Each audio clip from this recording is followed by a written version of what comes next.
As lawmakers tackling major topics in the second half of the session, they killed numerous bills in the first half. MTN's Mike Dennison gives us a recap of the hot topics that got axed. Nearly 1,000 bills have been introduced so far at the legislature, but 244 of those bills are listed as probably dead, including some that we've covered here at MTN News.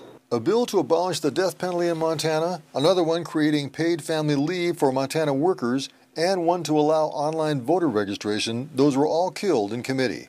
Many of these bygone bills died in committee on partisan votes, with majority Republicans voting to table them. But some died on bipartisan votes, like Democrat Tom Woods' proposal to deregulate electric utilities in Montana. It was killed on a unanimous vote in committee.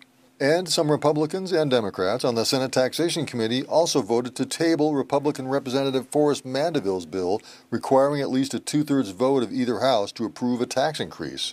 A proposal to study legalization of marijuana in Montana in advance of a possible ballot measure next year to legalize the drug, that died in committee.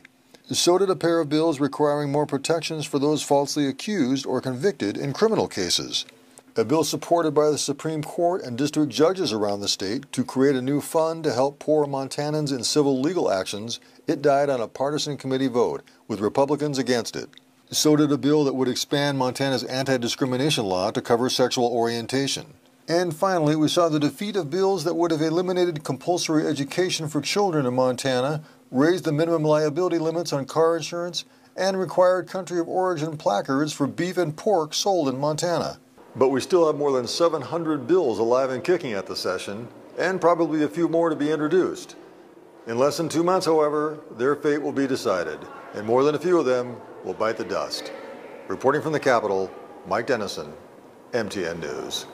The second half of the legislature will begin again on Monday officially.